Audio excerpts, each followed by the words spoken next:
هذا هو عمر عزيمان المسؤول الأول على القضاء في الديوان الملكي، يعني هو اللي من المفترض تيراقب ويتابع القضاء، وهو اللي خاص يخبر الملك بالشادة والفادة على العدالة في المغرب والناس اللي خدامين في العدالة.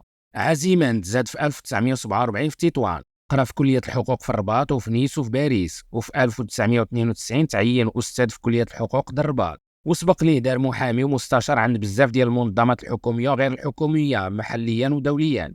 في 1993 تعين وزير منتدب مكلف بحقوق الإنسان، وفي 1997 تعين وزير ديال العدل، وفي 2002 تعين رئيس ديال المجلس الاستشاري لحقوق الإنسان، وفي 2004 تعين سفير في إسبانيا. هاد خينا من 1997 وهو رئيس منتدب ديال مؤسسة الحسن الثاني للجالية المغربية في الخارج، ومن 1996 وهو عضو في أكاديمية المملكة. السي عزيمان أحد خدام الدولة في ترسيخ الفساد في المغرب.